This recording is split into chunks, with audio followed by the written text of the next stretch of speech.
안녕하세요. 저는 암에 걸린 남편을 버리고 이혼한 사람입니다. 사람 힘들 때 버리는 거 아니라고 하지만 그 옆에 있다가는 제 명에 못 살 것 같아 이런 선택을 했습니다. 친정이 가난하다는 이유로 시댁에 가면 무시를 당해야 했고 그걸 알면서도 남편은 무관심으로 일관했습니다. 거기다 제 사주를 들먹이며 안 좋은 거 모두 제 탓을 하던 시모였습니다. 그런데 알고 보니 남편은 그동안 즐길 거 다 즐기며 살고 있었어요. 어디 그뿐인가요? 귀신같이 돈 냄새를 맡은 시모가 갑자기 잘해주기 시작하는데 그 이유를 알고 나니 소름 끼치도록 싫었습니다. 너 이런 식으로 나오면 이혼당하는 거 알고 있지? 이혼해봤자 너한테 좋을 거 하나 없다. 네가 어디 가서 우리 아들 같은 남자를 만나겠냐? 저보다 조건 좋은 남편이라 시부는 항상 제가 자기 아들에 비해 기운다며 불만이 참 많았는데 돈 잘 벌고 좋은 회사 다니면 뭐합니까? 사람이 덜 됐는데. 시모의 요구 조건을 거절했더니 이혼으로 협박했는데 그래서 자기 아들이 어떤 사람인지 제대로 보여주고 원하는 대로 이혼해준다고 했습니다.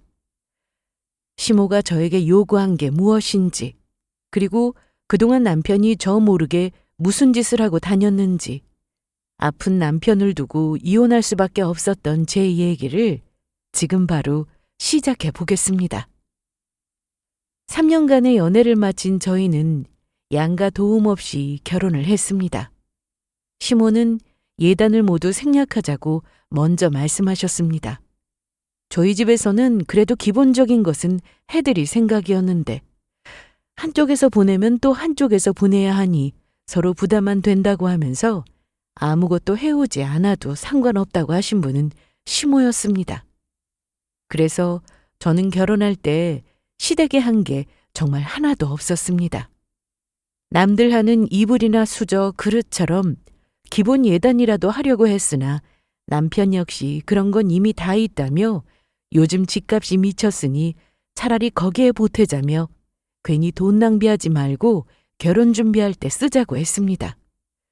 결국 저희는 반지 하나씩 나눠 끼고 저는 따로 어머님께 브로치 선물을 해드렸습니다. 제 선물을 받으신 어머님은 실용적인 선물이라며 고맙다고 하셨고요. 그렇게 결혼을 했는데 연애 때도 시모는 저에게 늘 다정하고 따뜻하신 분이라 생각했기에 결혼하고도 그러시겠지 싶었습니다.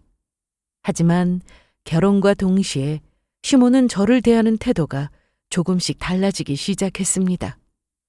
결혼 후 첫 어머님 생신 때 시댁 식구들과 강원도로 여행을 갔습니다. 취사가 되는 곳으로 숙소를 예약했고 2박 3일 동안 삼시세끼 밥을 한 건 저 혼자였습니다. 남편에게는 나이가 좀 있는 누나 한 명이 있었는데 같이 여행 가놓고 정말 아무것도 안 하더라고요. 옳게 배고픈데 얼른 밥하자. 그래, 이걸로 제육볶음해서 쌈 싸 먹으면 되겠다. 밥때가 되면 두 사람은 같이 할 것처럼 나와서는 냉장고에서 이것저것 음식 재료를 꺼냈는데 준비를 하다 보면 주방엔 저만 남아 있었습니다. 식사를 마치고 설거지를 하고 있으면 아버님이 술 한 잔이 하고 싶다고 하셨는데 그러면 또 술상을 저 혼자 준비하고 다 먹고 나면 시댁 식구들은 바다 구경을 하고 온다며 남편까지 다 사라졌죠. 남편은 결혼처라 그런지 이때까지만 해도 저에게 말로는 참 잘했습니다. 자기야, 미안. 이번만 부탁해. 엄마 생신 때문에 온 거잖아. 다음에 내가 장모님 모시고 여행 가면 그땐 내가 다 할게. 시댁 식구들한테 좀 섭섭하긴 했으나 남편이 말이라도 저렇게 해주니 그냥 또 넘어가게 되더라고요. 매번 이런 것도 아니고 처음이었으니 다음엔 좀 달라지겠지 생각했습니다. 그렇게 어머님 첫 생신을 위한 여행은 끝났고 다시 일상으로 돌아와 저는 직장 생활하며 남편과 신혼을 보내고 있었는데 시모가 툭 하면 오라고 하는 통에 그 일로 점점 스트레스를 받아야 했습니다. 오늘은 좀 늦게 끝나서 도착하면 많이 늦을 텐데요. 늦어도 괜찮으니까 퇴근하고 좀 들러. 네, 어머님. 6시에 퇴근해서 바로 시댁에 간다고 해도 차 막히는 시간까지 감안하면 대략 8시는 되어야 하는데 항상 6시 칼퇴근을 하는 것도 아니고 일을 좀 더 해야 하는 날이면 시댁에 갔을 때 밤 11시가 넘는 날도 많았어요. 이걸 알면서 시모는 툭하면 시댁으로 좀 오라고 전화를 자주 하셨습니다. 그런데 무슨 일이 있어서 부른 게 아니라 가보면 다른 집 며느리 얘기를 하시려고 부른 거였습니다. 왔어. 얼른 앉아. 뭐 하실 말씀 있으셔서 부르신 거 아니에요? 그냥 얼굴이나 보려고 부른 거야. 자주 봐야 친해지지, 안 그래? 네. 전화로 해도 되는 얘기였고 정 만나고 싶으면 주말에도 시간이 있는데 굳이 평일에 퇴근하고 부르셨습니다. 뭐 좋은 말씀이라도 해주시는 거라면 제가 이렇게까지 화가 나진 않을 텐데. 너도 알지? 저 사거리에서 미용실 하고 있는 내 친구? 네, 알죠. 걔가 얼마 전에 며느리 봤거든? 네. 그런데 그 며느리가 결혼할 때 집안 살림살이 싹 다 바꿔주고 루비탱인가 뭔가 암튼 명품 가방도 떡하니 사왔다고 하더라. 아까 낮에 와서 어찌나 자랑을 하고 가든지. 그런데 난 뭐 말할 게 있어야지. 그래서 가만히 듣고만 있었는데 너무 얄미운 거 있지? 제가 결혼할 때 아무것도 해오지 않은 걸 말씀하시고 싶으신 건지, 그렇다고 저에게 대놓고 너는 왜 아무것도 안 해왔냐 이러신 건 아니었지만 듣고 있기 불편했습니다. 먼저 다 생략하자고 한 건 시모였으니까요. 종일 일하고 오느라 몸은 피곤하고 잠도 오는데 시댁에 무슨 일이라도 생겨서 부른 거라면 모를까 매번 불러서 가보면 이런 얘기를 하실 때가 많았습니다. 그렇게 한참 시모의 쓸데없는 얘기를 듣고 집에 가면 남편은 왜 이렇게 늦게 왔냐고 하는데 시댁에서 있었던 일을 얘기하면 저더러 그냥 참으라고 하는 게 전부였습니다. 엄마가 원래 좀 그러셔. 자기가 뭐 믿거나 그래서 그런 건 아니고. 너무 피곤하다. 평일엔 좀 안 부르셨으면 좋겠어. 알았어. 내가 엄마한테 잘 말씀드릴게. 그래도 남편이 있어서 참을 수 있었습니다. 제가 불만을 얘기하면 알았다면서 뭔가를 하려고 하니 제 기분이 어떤지 알아주는구나 싶었거든요. 그렇게 남편의 개입으로 시모는 저한테 전화하는 횟수도 점점 줄었고 쓸데없이 시댁에 오라는 연락도 거의 없었습니다. 그렇다고 제가 시모와 사이가 나쁜 건 아니었어요. 결혼 후 정기적으로 한 달에 2번 정도는 꼭 시댁에 갔고 남편 없이 혼자 시댁에 갈 때도 있었습니다. 물론 전화도 매일은 아니지만 자주 하는 편이었고요. 비가 많이 오는 날은 걱정되니까 별일 없는지 또 날이 너무 더우면 건강은 어떤지 전화를 드렸죠. 시모와 단둘이 쇼핑을 간다거나 밥을 먹는 일은 별로 없었는데 아무래도 시댁에는 놀고 먹는 백수 신우가 있었기에 시모는 신우와 문화센터 수영도 다니고 친구처럼 그렇게 지내고 계셨습니다. 시댁에 섭섭한 게 좀 있더라도 좋은 남편이 있어 그냥 참고 살았습니다. 이보다 더한 짓도 많겠지 생각하면서요. 그런데 아무리 사이가 좋은 부부라도 부부싸움은 하기 마련이잖아요. 저희도 소소하게 싸울 때가 많았습니다. 둘 다 맞벌이를 하는데 집안일을 너무 안 하려는 남편 때문에 말다툼 정도는 하고 살았는데 문제는 저희끼리 풀고 끝내는 게 아니라 저희가 싸운 걸 시모가 알고 있다는 점이었어요. 남편이 시댁에 가서 혹은 시모와 통화하면서 얘기를 했다는 거죠. 부부싸움을 하고 난 다음 날은 꼭 시모에게 전화가 왔는데 나다. 네, 어머님. 너 일한다고 이 시간에는 전화하지 말라고 우리 지훈이가 아주 신신당부를 내서 나도 안 하려고 했는데 너희 어제 싸웠다며? 네? 결혼이라는 게 다 그런 거야. 아무리 시대가 변했어도 남자보단 여자가 살림하는 게 맞지. 맞벌이라고 해도 따지고 보면 우리 아들이 돈을 더 버는 거잖아? 그럼 살림도 네가 더 해야지. 그냥 속 편하게 우리 지훈이가 하길 바라지 말고 네가 다 해. 그럼 싸울 일 없잖아. 저희 부부 일을 시모가 안다는 사실도 기분 나쁘지만 왜 싸운 건지 정확히도 모르시면서 저한테만 참으라고 하고 모든 제 탓인 것처럼 말씀하실 때면 저도 화가 났습니다. 그동안 시모가 저한테 말로 상처를 주실 때가 참 많았는데 자기 아들 두둔하는 거야 그냥 넘길 수 있었지만 친정 얘기를 할 때면 저도 참기가 힘들었어요. 아니, 너넨 왜 그렇게 자주 싸우냐? 그제도 싸웠다며? 어머님, 그건 저랑 지훈 씨 일인데 그래서 난 빠져라. 뭐 이거냐? 그게 아니라 내 아들 일이면 내 일이기도 하지. 우리 아들이 그동안 공부하고 좋은 대학 가고 대기업까지 들어가려고 얼마나 노력했는 줄 알아? 그렇게 귀한 우리 아들한테 음식물 쓰레기 버리게 하고 싶냐? 네가 결혼할 때 해온 게 뭐가 있냐? 아무것도 없으면서 팔할 걸 바래. 그리고 내가 이 말까지는 안 하려고 했는데 사주가 안 좋아. 네? 네 사주가 안 좋다고. 그래서 내가 너한테 항상 우리 아들한테 쳐주라고 살라고 말을 했던 거야. 네가 이겨먹으려고 하니까 이렇게 자주 싸우는 게 아니냐. 딸은 엄마 팔자 탐는다고 사돈이 과부가 돼서 그것도 내가 영 마음에 걸렸는데 그거 다 이해하고 너네 결혼 허락한 거다.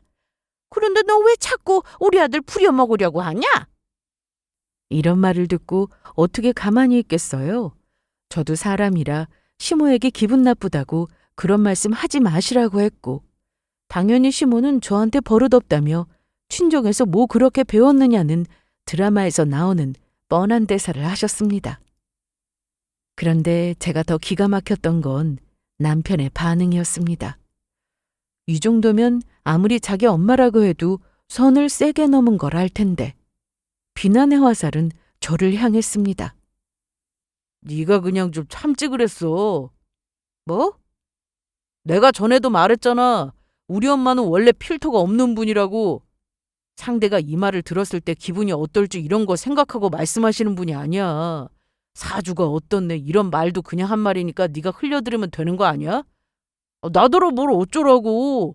가서 내가 대신 엄마한테 따지기라도 할까? 나도 회사야 일하고 와서 피곤해. 그리고 엄마 말이 틀리냐? 우리 결혼할 때 너 정말 아무것도 한 거 없잖아. 팩트를 말하니까 찔려서 그러는 거야? 엄마랑 얘기한 건 넌데 둘이 알아서 풀어. 나도 중간에서 짜증나니까 네가 좀 알아서 해. 시모보다 남편의 말이 저에게 더 큰 상처였습니다. 그 일이 있고 난 후 남편과는 대화가 많이 줄었고 시댁에 일이 있어 가야 할 때면 식사 후 바로 일어나서 집에 오곤 했는데 시모가 남편에게 또 뭐라고 했는지 저희는 또 싸우고 반복이었습니다. 이렇게 살다 보니 저도 사람이라 너무 지치더라고요. 이렇게 사는 게 맞는 건가 싶은 생각부터 이혼하고 싶다는 생각도 들기 시작했습니다. 시모가 저한테 아무리 막말을 하고 못 살게 굴어도 남편이 입장을 확실히 하고 저를 위해주는 사람이었다면 이혼 생각까지는 들지 않았을지도 모릅니다. 남편은 시모의 성격을 잘 알고 있었습니다. 그런데 제가 시모와 전처럼 통화하며 지내지는 않으니 시모가 남편에게 전화해서 저에게 한 것을 똑같이 하셨는데 남편도 겪어보니 이건 아니다 싶었겠죠. 그래서 언젠가부터 남편도 시모의 전화를 피했고 시댁에 가자는 말도 아예 하지 않았습니다. 이러면 잘 된 거 아니냐고 하시는 분들도 계시겠지만 남편은 시댁에만 안 가는 게 아니라 친정에도 똑같이 했습니다. 친정은 엄마 혼자만 계셔서 사실 챙길 게 많은 것도 아니었어요. 엄마가 사위 귀찮게 자주 전화를 하시는 것도 아니고 명절에 친정에 가면 잠자리가 불편하니까 집도 가까워서 집에 가서 자라고 얼른 가라고 하시는 분인데 제가 시댁과 사이가 이러니 본인도 잘하고 싶은 마음이 들지 않는다고 하더라고요. 말이 저렇지 사실 친정을 무시하는 거였습니다. 시댁보다 친정 형편이 좀 기우는 편이었거든요. 친정엄마는 아빠 돌아가시고 생계 때문에 오래 일을 하셨는데 현재는 도시가스 검침원으로 일하고 계십니다. 월급은 많지 않지만 만족하며 일하고 계세요. 검침이랑 고지서 날리는 날은 많이 걸어서 힘들다고 하셨지만 운동도 된다고 하셨죠. 하지만 시모는 엄마의 직업을 가지고도 무시할 때가 많았는데 처음에는 여자 혼자 고생한다며 걱정하듯 말씀하셔서 신경 쓰지 않았지만 저를 볼 때마다 그거에서 얼마나 버냐며 이래서 나이 들어도 남편이 있어야 한다는 막말을 할 때가 많았습니다. 정말이지 계속 이렇게 살아야 하나 싶어 하루하루 지쳐가던 어느 날 퇴근 후 들어온 남편이 멍한 표정으로 얘기 좀 하자고 했습니다. 잠깐만, 뭐라고? 암이라고, 위암. 남편은 지난 일주일 동안 피가 마르는 시간이었다며 건강검진 후 병원에서 조직검사를 하자고 했고 그 결과 위암 진단을 받았다고 했습니다. 이 얘기를 하면서 남편이 서럽게 울기 시작했는데 그건 남편도 스트레스를 많이 받았구나 라는 생각이 들었습니다. 상미야, 나 이제 어떡하냐? 내가 어떻게 암이야? 담배도 안 피우고 술도 안 좋아하는 내가 어떻게 암이냐고. 남편이 겨우 눈물을 멈추고 앞으로의 치료 계획에 대해서 말해주었는데 위절제술을 한다고 했답니다. 그리고 임파선 쪽에도 전이가 됐는지 확인해야 한다며 조직검사를 했는데 그 결과는 며칠 뒤 나온다고 하더라고요. 이날 남편은 저를 붙들고 한참을 울었고 저한테 살려달라고 애원까지 했습니다. 이런 사람 앞에서 이혼 얘기를 할 수가 없었던 저는 치료가 먼저라고 생각했고 그래서 그날부터 위암 수술과 관련된 글을 모조리 찾아보면서 위암 수술 잘하는 병원은 어딘지 보호자가 해야 할 일은 뭔지 찾아보기 시작했습니다. 남편은 회사까지 쉬면서 병원을 다니게 되었는데 안타깝게도 남편은 전이가 된 상태라 항암은 꼭 해야 하는 상황이었습니다. 일단 메이저 병원에 진료 예약을 해둔 상태였는데 수술을 받고 싶은 병원은 6개월까지는 기다려야 한다고 해서 그보다 빨리 연락 오는 병원에서 수술을 받을 생각을 하고 있었습니다. 시모 때문에 힘들었을 때 남편의 무관심으로 너무 미웠는데 또 저러고 있으니 불쌍해 보이더라고요. 그래서 제가 할 수 있는 건 해보자 생각했고 그렇게 옆에서 남편을 챙겼습니다. 그런데 이 인간이 그동안 저를 감쪽같이 속였더라고요. 어느 주말 남편이 점심을 먹고 자고 있는 중이었습니다. 그런데 남편의 핸드폰으로 무슨 소리가 들려서 보니 톡이 왔는데 그 톡 내용이 참 이상해서 눌러봤더니 여자였습니다. 그냥 아는 지인도 아니고 친구도 아니고 최근까지 만났던 여자였죠. 지훈 씨, 몸은 좀 어때? 궁금해서 연락해봤어. 걱정되니까 답장은 해줘. 대체 이 여자와 어떤 사이길래 걱정까지 하고 있나 싶어서 그동안 주고받은 메시지를 쭉 확인해보니 술자리에서 다른 테이블과 합석 후 노래방까지 갔고 그날 이후로 연락을 하기 시작한 거였습니다. 더 기막힌 건 이 여자와 최근까지 계속 만나고 연락하다가 암인 걸 밝히자 여자 쪽에서 그만 연락하자고 했고 남편은 그 상황에 이 여자한테 또 계속 매달렸더라고요. 끝까지 받아주지 않으니 이 여자와 정리하고 저한테 눈물까지 보이며 저더러 옆에서 자기를 챙겨달라고 했던 거였는데 망치로 머리 한 대를 맞은 것 같은 기분이 들었습니다. 다른 메시지도 뒤져보니 남편은 그동안 바람을 참 많이도 피우고 다녔더라고요. 잠깐 연락하고 지낸 여자들도 수두룩했고 가장 최근까지 만났던 이 여자와는 아주 깊은 사이였습니다. 이래놓고 몸이 아프니 저한테 간병해달라고 한 건데 뭐 이런 놈이 다 있나 싶었습니다. 저는 당장 따져 모를까 생각했는데 일단 모른 척 했습니다. 상간녀에게 다시 연락이 왔으니 남편의 반응이 궁금했거든요. 그동안 저를 무시하는 시모와 무심한 남편에게 지칠 대로 지쳐있던 상황이라 남편이 아프다고만 하지 않으면 진작에 이혼하자고 했을 텐데 이제는 상황이 좀 달라졌습니다. 몸이 아프건 말건 이건 그냥 이혼하고 끝날 문제가 아니었죠. 그리고 괜히 말을 꺼냈다가 이미 다 정리했다고 끝난 사이라고 할 게 뻔했기에 모른 척하며 남편이 어떻게 하는지 지켜봤습니다. 남편은 상간녀한테 연락이 온 줄도 모르고 자고 있어서 답장을 바로 하지는 못했는데 그래서인지 톡이 여러 개나 더 있었습니다. 저는 확인하지 않았고 조용히 남편 옆에 핸드폰을 가져다 놨습니다. 얼마 뒤 잠에서 깬 남편은 핸드폰을 살펴보는 것 같았는데 갑자기 나갔다 온다고 하더라고요. 어딜 가는데? 아, 그게 요 앞에 친구가 찾아왔다고 해서 금방 얼굴만 보고 올게. 그렇게 남편은 차키를 들고 나갔는데 딱 봐도 상간녀를 만나러 가는 것 같았습니다. 너무 기가 막혔어요. 남편은 정확히 1시간 뒤 다시 돌아왔는데 그동안 집에서 울상을 하고 있다가 외출로 돌아온 남편의 얼굴을 보니 아주 싱글벙글이었습니다. 웃음꽃이 활짝 피었더라고요.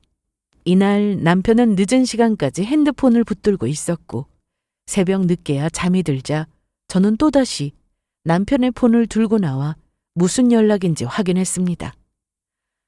그런데 제 예상대로 상간녀를 만나러 나간 게 맞았습니다. 상간녀는 남편이 답이 없자 걱정된다는 메시지를 계속 보냈는데 그 안에 보고 싶다는 내용도 들어 있었어요. 그걸 보고 남편이 급하게 나갔던 거였습니다. 차도 끌고 나갔으니까 블랙박스에 뭔가 찍힌 게 있지 않을까 싶었던 저는 그 새벽에 주차장으로 가서 확인해 봤는데 1시간 동안 두 사람은 참 많은 걸 했더라고요. 한강까지 가서 차를 세우고 그 앞에서 두 사람이 포옹하는 모습도 찍혀 있었고 상간녀를 데려다 주는 길에 차 안에서 나눈 두 사람의 대화는 더 가관이었습니다. 무슨 세계의 사랑이라도 하는 것처럼 남편이 아파서 어쩔 수 없이 헤어지는 것 마냥 울고불고 난리도 아니었죠. 둘의 대화를 듣기만 했는데도 그 모습이 절로 상상됐습니다. 그동안 집안일은 물론 저한테 무심한 것도 짜증났는데 저를 기만하고 더러운 짓을 하고 다닌 남편이 용서가 되지 않았습니다. 그래서 그냥 뒀습니다. 하고 싶은 대로 하고 살라고요. 대신 저는 포커페이스를 유지하면서 부지런히 증거를 모으기 시작했어요. 남편은 제가 아무것도 모르고 자기를 끝까지 챙겨줄 거라 믿고 있었지만 제가 미쳤나요? 사람 힘들 때 버리는 거 아니라고 하지만 저는 버리기로 결심했습니다. 병원에 입원하기까지 약 1달이라는 시간이 남아 있었는데 남편은 아주 바빴습니다.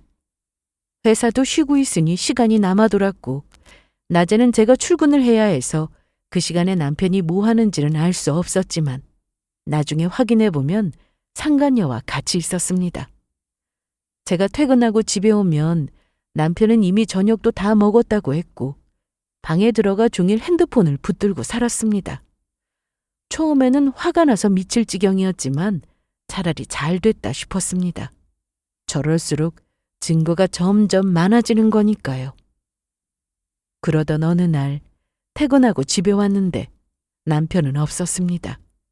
또 상간녀를 만나러 나갔구나 싶었죠. 그런데 집이 뭔가 이상했습니다. 안방에 있던 제 화장대 서랍이 반쯤 열려 있었고 그 안에 들어있던 큰 봉투도 원래의 자리가 아닌 곳에 놓여 있었거든요. 혹시나 남편이 본 건가 싶어 늦게 들어온 남편에게 직접 물어봤는데 내가 언제 당신 물건에 손대는 거 봤어? 화장대에는 내 물건도 없는데 내가 뭐하러 열어봐? 그 안에 뭐가 있는데 그래? 돈이라도 숨겨놨어?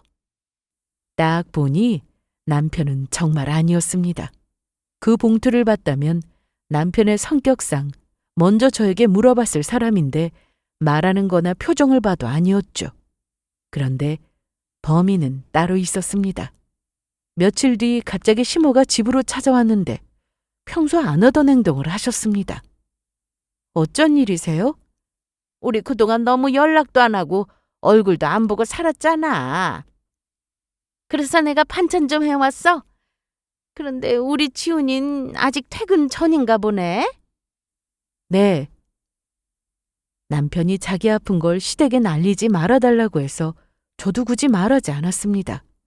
그래서 시모는 본인 아들이 암인 줄도 모르고 밖에 나가서 무슨 짓을 하고 다니는지도 전혀 모르고 있었죠. 이거 반찬인데 상미 네가 좋아하는 걸로만 했어. 너 부침개도 좋아하잖아. 그거 내가 막 부쳐서 가져왔으니까. 이거 주시려고 오신 거예요? 그럼 왜 왔겠어. 우리 예쁜 며느리 얼굴도 보고 싶고 해서 왔다. 나 이제 그만 가볼게. 너도 일하고 와서 쉬어야지. 나올 거 없어. 그럼 나 간다. 시모는 갑자기 반찬을, 그것도 제가 좋아하는 반찬만 해왔다며 남편은 주지 말고 저 혼자 먹으라고 했습니다. 그리고 다른 얘기 없이 정말 반찬만 딱 주고 가셨죠. 처음엔 왜 저러나 싶었어요. 혹시나 남편이 아픈 걸 시모도 알고 제가 간병해 주길 원해서 저러시나 했는데 그게 아니었습니다. 며칠 뒤 시모는 또다시 저를 찾아왔는데 이번엔 회사였습니다. 점심시간에 딱 맞춰 회사 앞에서 저한테 전화를 하셨는데 나야. 아직 점심 먹기 전이지? 이제 식당 가려고 하는데 왜요? 잘 됐다. 나 지금 회사 앞이니까 좀 나올래? 내가 맛있는 식당 알아봤는데 너한테 점심 사주고 싶어서 그래. 할 말도 있고 하니까 준비해서 나와. 알았지? 그래서 내려갔는데 시모는 아주 환한 얼굴로 저를 기다리고 계셨고 시모가 가자는 식당으로 가서 주문 후 음식을 기다리는 동안 시모는 그 얘기를 꺼냈습니다. 그럼 어머님이었어요? 어떻게 빈집에 와서 제 물건에 손을 대셨어요? 아니 너 그렇게 말하면 섭하다. 사람 도둑 취급하지 말어. 난 그냥 집 청소 좀 해주려고 갔던 거야. 현관 비밀번호는 전에 우리 아들이 알려줬는데 그동안 정말 한 번도 너 모르게 네 집에 간 적 없어. 그날 처음이었다고. 그래도 너랑 전화도 자주 하며 지냈고 사이도 그럭저럭 좋았는데 통 오지도 않고 해서 바쁜가 싶어서 몰래 가서 청소해주고 오면 좋아하지 싶어서 갔던 거라고. 그런데 베란다 청소하다가 유리 조각 있는 걸 모르고 밟아서 피가 좀 나길래 밴드가 어디 있나 싶어서 찾던 중에 정말 우연히 보게 된 거라고. 화장대 서랍 안에 봉투 하나를 넣어둔 게 있었는데 그 봉투 안에는 증여 관련 서류가 들어있었습니다. 오래전 외할아버지가 돌아가신 뒤 외삼촌이 땅 하나를 혼자 상속받았다고 들었습니다. 아무래도 오래 모시고 살았기 때문에 다른 형제들도 큰 반대 없이 그렇게 결정됐다고 하더라고요. 그런데 돈이 돈을 번다고 큰 외삼촌이 그 땅을 가지고 투자를 하면서 큰 돈을 벌었고 그걸로 아파트도 사고 다른 지역에 땅도 사고 했나 보더라고요. 어느 날 외삼촌이 혼자 상속받은 게 내내 마음에 걸렸다면서 형제들끼리 몫을 나눴다고 했는데 엄마는 땅을 받게 되었던 겁니다. 엄마는 하는 일도 있으시고 처음부터 제가 관리하는 게 맞다 싶으셨는지 증여를 해주신다고 해서 최근 명의 변경을 마쳤습니다. 그래서 따로 관련 서류들을 봉투 안에 넣어둔 거였는데 시모가 그걸 보게 되면서 저한테 갑자기 잘해준 거였습니다. 시모가 그 땅을 따로 알아봤는지 시세가 10억이나 된다는 걸 알고는 갑자기 카페 얘기를 했습니다. 카페라니요? 너도 알겠지만 우리 딸 정아가 만나는 사람도 없고 선 봐서 결혼하라니까 그것도 싫다고 하고 그렇다고 직업이 있는 것도 아니잖아. 엄마인 내가 얼마나 속이 터지겠어. 그러니까 그걸로 우리 딸 카페 하나 차려주면 어떻겠냐 이거지. 요즘 혼자 사는 사람들도 많으니까 혼자 카페 운영하면 싫어요. 어? 나 아직 말 안 끝났는데? 들어보나 마나죠. 아니 제가 왜 카페 차리는데 돈을 내야 하는데요? 차리고 싶으면 알아서 하셔야죠. 뭐? 내가 이렇게 정중히 부탁하는데 너 왜 말을... 그만 일어나겠습니다. 혼자 드시고 오세요. 계산은 제가 하고 갈게요. 이날 다시 회사로 들어가면서 시모한테 계속 전화가 왔지만 받지 않았습니다. 친정 못 산다고 막말하며 무시할 땐 언제고 귀신같이 돈 냄새를 맡고는 갑자기 잘해주는 시모를 보니 온몸에 소름이 끼쳤습니다. 그런데 시모는 포기할 줄을 모르더라고요. 분명히 이날 싫다고 딱 잘라 거절했는데 시모는 이날 이후로 저한테 계속 전화며 문자로 구구절절 설명하면서 카페를 차리면 저한테도 득이 되는 거라며 투자를 한다고 생각하라고 하더군요. 이런 문자에도 답을 하지 않고 무시했습니다. 남편은 상간녀를 만나러 다니느라 아주 정신이 팔려 있었는데 저는 시간이 없었습니다. 그래서 잠을 못 자더라도 새벽 늦게까지 남편 핸드폰을 뒤졌고 블랙박스 확인해서 상간녀와 만나고 있다는 증거를 하나도 빠짐없이 모았습니다. 정말이지 하루빨리 이 지옥에서 벗어나고 싶은 생각뿐이었는데 며칠 뒤 시모가 아주 좋은 제안을 했습니다. 시모가 전화해도 문자를 보내도 제가 무시했고 회사 앞으로 찾아왔다고 해도 나가지 않았는데 그랬더니 아예 집까지 찾아와 저를 기다리고 있었습니다. 퇴근 후 집에 왔더니 현관 앞에 시모가 서 있더라고요. 여기서 뭐 하세요? 너 기다렸지. 우리 지훈이도 아직 퇴근 전이길래 나 계속 여기서 기다렸다. 절대 안에 안 들어갔어. 현관 비번이 바뀌어 있어서 못 들어간 건 아니고요. 어? 또 카페 얘기하려고 오신 거예요? 상미야, 단번에 싫다고만 하지 말고 일단 내 얘기를 들어봐. 어? 내가 정말 오늘이 마지막이다 생각하고 왔어. 내 말 듣고도 네가 정말 싫다고 하면은 내가 다시는 이 얘기 꺼내지 않을게. 됐지? 그래서 시모와 집 안으로 들어갔습니다. 빨리 말씀하세요. 저 피곤해서 쉬고 싶거든요. 그래. 알았어. 일단 이거부터 봐봐. 이게 뭔데요? 계획서야. 우리 딸이 차리고 싶은 카페가 있는데 상가도 받은 곳이 있고 요즘 프랜차이즈 많은데 우리 딸은 개인 카페를 차리고 싶다네. 그래서 돈도 생각보다 많이 안 들어. 그 땅 다 팔지 않아도 되고 아주 조금만 팔면 돼. 그래서 수익이 나면 너한테도 준다고 하는데 어떠냐? 괜찮지?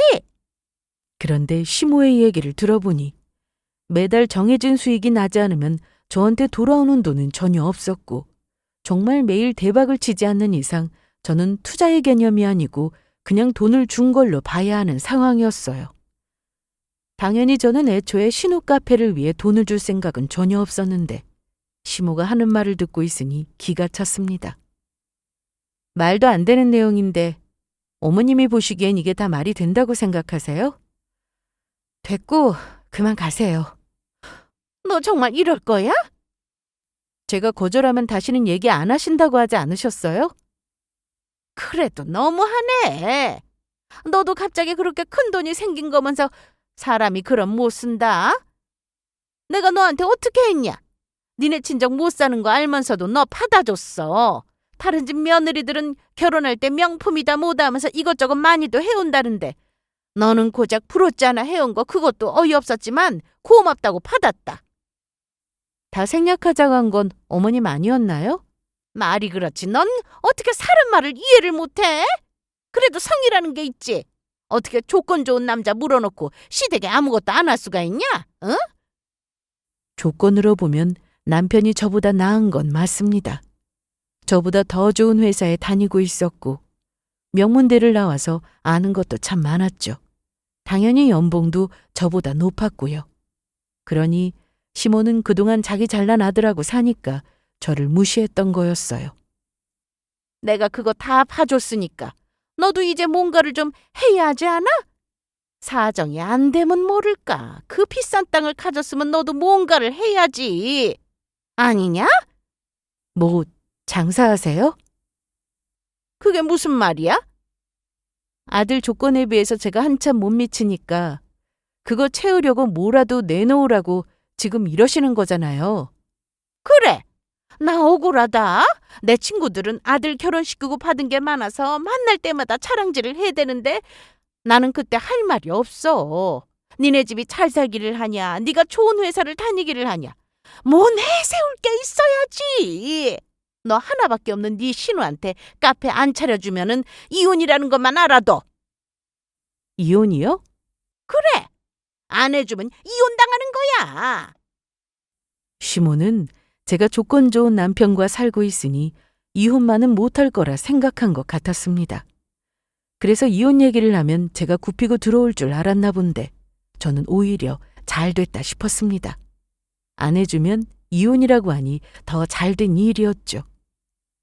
지금 이혼으로 저 협박하시는 거예요? 협박으로 들렸냐?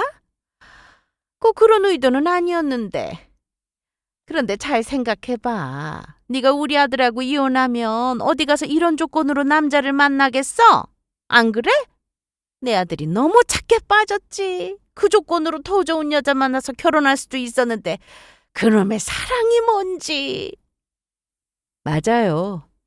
어머님 아들이 사랑에 참 약하더라고요. 내 말이. 결혼은 현실인데 좀 비슷한 조건으로 결혼했으면 좀 좋아. 그런데 이왕 결혼했으니 어쩌겠냐. 그러니까 네가 카페 안에 차려주면 내가 더 할게요. 정말? 진작에 그러면 좋잖아. 서로 얼굴 붉힐 일도 없고. 그럼 언제 돈이 마련되겠어? 무슨 돈이요? 저는 이혼하겠다는 말인데. 아니 뭐? 이혼을 한다고? 네. 카페 안 차려주면 이혼당하는 거라면서요. 그럼 그냥 이혼할게요. 시모는 제가 이렇게 나올 줄 전혀 몰랐는지 당황하는 얼굴이었는데 잠시 뒤 남편이 들어왔습니다. 엄마, 여긴 어쩐 일이에요? 아니 지훈아, 너 잘 왔다. 아이 그런데 너 옷이 이게 뭐야? 회사에서 오는 거 아니야? 그런데 엄마 왜 오셨냐고요? 어머님이 우리 이혼하라고 하시네? 뭐? 이혼? 갑자기 그게 무슨 소리야? 아니 내가 언제 이혼하라고 그랬어? 말을 정확하게 해야지.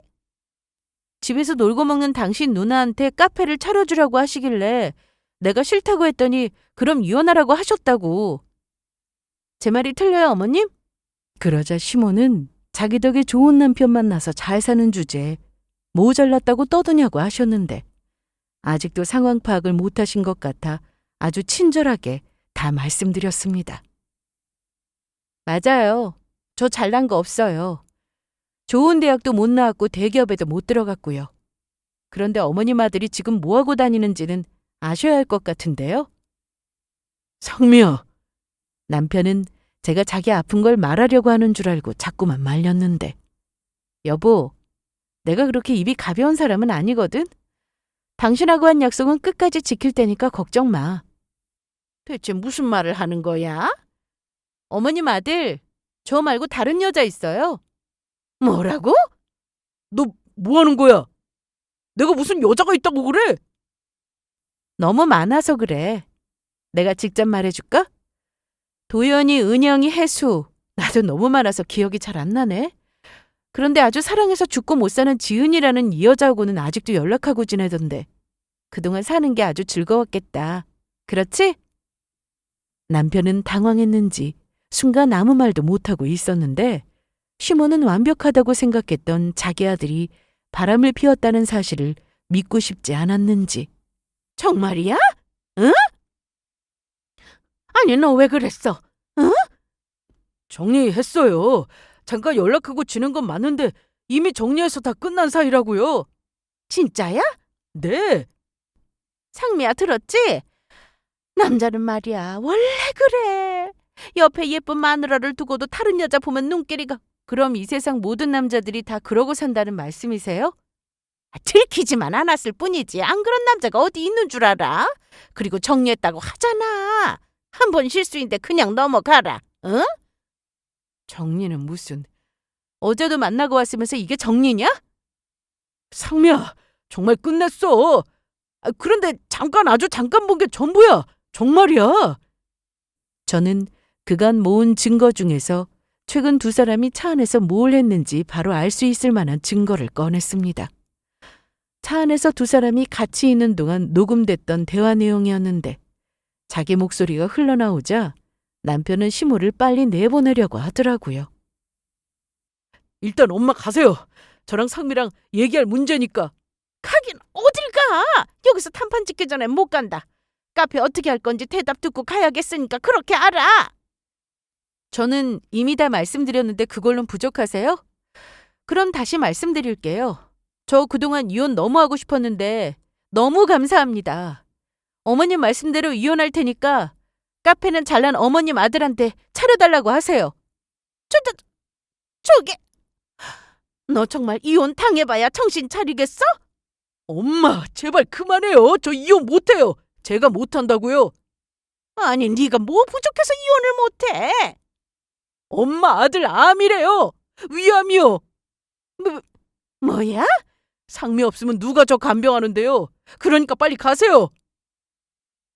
남편은 저한테 시댁의 아픈 사실을 절대 말하지 말라고 했는데 상황의 일원이 결국 자기 입으로 말했습니다. 시모는 이날 자기 아들이 바람 피운 것도 암에 걸려 곧 입원을 앞두고 있다는 사실도 다 알게 되었고 그 얘기를 듣자 말을 바꾸기 시작했습니다. 하지만 사람의 본성은 참 쉽게 바뀌지 않더라고요. 그런 일이 있었으면 진작에 말을 했었어야지. 저 상미야.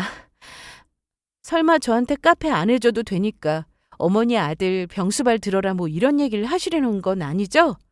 이혼 얘기는 내가 실수했다. 실수 아니잖아요. 전부터 제가 마음에 들지 않으셨다면서요. 그럼 잘 된 거 아니에요? 지금 저 인간이 다른 여자 만나고 있는데 그 여자한테 간병하라고 하면 되겠네요. 저는 이날 시모에게 그간 저는 물론 친정 무시한 것까지 모두 사과하라고 했는데 시모는 그 말에 또 화가 났는지 예전에 저한테 얘기했던 사주 얘기를 또 꺼냈습니다. 넌 어떻게 되뇌가 적당히를 몰라? 내가 카페도 없었던 일로 하자고 했으면 네 알겠습니다 하고 넘어가야지. 뭐 사과? 내가 뭘 잘못했다고 사과를 해? 어? 이게 어디서 시어머니한테 사과를 하라 말아야? 그러면서 시모는 제 사주가 좋지 않아서 자기 아들이 아픈 거라는 막말까지 했습니다. 엄마 그만해요. 제발. 엄마 때문에 아들 이혼하는 거 정말 보고 싶으세요? 까짓 거 이혼해! 하라고! 너 여자 있다며! 걔하고 재혼하면 되잖아. 어떤 여자냐? 같은 회사 다니는 애야? 어떤 애든 쟤보다 낫겠지. 저는 알고 있었습니다. 남편이 어떤 여자를 만나고 있는지 말이죠. 직업도 없고 이혼 경력도 있는 여자였어요. 그래서 두 사람의 대화에서는 늘 처음부터 서로를 먼저 만났더라면 좋았을 텐데 이런 얘기가 참 많았습니다. 그러니 남편은 시모 앞에서 어떤 여자인지 제대로 말도 못하고 있었는데 그래서 제가 얘기했습니다. 이혼녀라는데요. 술자리에서 합석해서 만났다며. 뭐 더 얘기할까? 둘이 만나면 뭐 했는지? 야, 잠깐만. 이혼녀? 너 그게 사실이야? 아이고 이놈아. 어디 만날 여자가 없어서 이혼녀를 만나. 어? 남편놈 하는 짓이 하도 괘씸해서 진작에 뺨이라도 때려주고 싶었지만 아픈 사람을 어떻게 때리겠어요? 그래서 꾹 참고 있었는데 이날 시모는 자기 아들이 암인 걸 듣고도 양손으로 등짝부터 머리까지 아주 골고루 때리고 난리도 아니었습니다. 그걸 보니 제 속이 다 후련했어요. 그날 이후 저는 이혼 못하겠다는 남편을 상대로 이혼 소송을 시작했고 상간녀한테도 소송을 걸었습니다. 증거를 모으는 동안 잠도 못 자서 피로 누적에 스트레스까지 받아 피부도 엉망이었는데 제가 원하는 대로 일이 진행되니 마음이 한결 가벼워졌습니다. 시모나 남편 성격상 소송이 끝나기 전에 어떻게든 제 마음을 돌려보려고 했었는데 소용없었어요. 특히 시모는 그간 말실수를 한 걸 다 용서해달라며 앞으로는 아무것도 바라지 않을 테니 자기 아들과 잘 살라고 하셨습니다. 언제는 제 사주가 안 좋아서 어머니 아들이 아픈 거라면서요. 그런데 저랑 계속 같이 살았다가 정말 더 큰일이라도 나면 어쩌려고 그러세요? 상미야, 그건 그러니까 말을 하실 땐 생각을 먼저 하셨어야죠. 그러게 나눈 대로 말하니까 수습이 안 되잖아요? 항상 저한테 딸은 엄마 팔자 닮는다면서 저희 엄마 과부라고 막말하신 것도 기억나시죠? 어머님 딸은 어머님 팔자 닮아서 저러고 사는 거네요, 그럼? 저는 처음부터 남편의 조건을 보고 결혼한 게 아니었기에 이혼해도 아쉬울 게 하나 없는데 시모는 아주 단단히 착각을 하고 있었고 상황이 역전됐다고 생각했는지 아쉬움에 저한테 자꾸만 용서를 빌고 자기 아들 좀 봐달라는 말을 했습니다. 하지만 저는 다시는 보고 싶지 않다고 했고 소송이 끝날 때까지 한 번만 더 찾아오면 시모를 상대로 위자료 청구도 하겠다고 했습니다. 그랬더니 하루에도 여러 번 전화하고 문자하던 시모는 그날 후 연락이 뚝 끊겼고 소송은 아주 문제없이 진행되었습니다. 이혼은 수월했어요. 자식이 있는 것도 아니고 결혼 생활이 긴 것도 아니었으니까요. 상간녀 소송 역시 제가 증거를 아주 잘 모은 덕분에 생각보다 빨리 끝났습니다. 상간녀는 그때 톡을 보낸 것에 대해 아주 크게 후회하고 있을 겁니다. 이미 헤어지기로 해놓고 걱정된다며 톡을 보내서 제가 그걸 보게 됐으니까요. 전 남편은 소송이 진행되는 동안 병원에 입원을 해서 수술을 받았는데 전이가 된 상태라 항암부터 할 줄 알았는데 심한 상태가 아니었는지 수술 후 항암을 한다고 들었습니다. 자세한 건 굳이 묻지 않았습니다. 이제 이혼해서 남이 되었으니까요. 전신우는 원래부터 자기밖에 모르는 사람이라 전 남편이 수술을 받았음에도 별 관심이 없었고 그래서 간병은 전 시모의 차지였는데 그게 쉬운 일은 아니잖아요. 그렇다 보니 제 생각이 많이 났는지 서류 정리가 끝난 후에도 여전히 저를 찾아와 마음을 바꾸라고 했습니다. 어떻게 안 되겠어? 이거 봐봐. 우리 아들 지금 얼굴이 말이 아니야. 전 시모는 전 남편의 얼굴 사진을 찍어와서는 저한테 들이밀며 제 도움이 필요한 상황이라고 했습니다. 이거 치우세요. 저보다 조건 좋고 돈 많은 거기다 쉽게 부려먹을 수 있는 그런 새 며느리 찾아보시고요. 다시는 찾아오지 마세요. 전 남편 역시 항암이 시작되고 너무 고통스럽다며 제가 옆에 있어주면 힘내서 치료를 받을 수 있겠다고 했는데요. 제가 마음이 약한 걸 알고는 불쌍한 척을 하면 또 넘어올 줄 알았나 보더라고요. 누구 전화인지 제가 모르는 번호로 바꿔가면서 전화를 걸어대는데 한 번만 더 전화하면 스토킹으로 신고한다고 했습니다.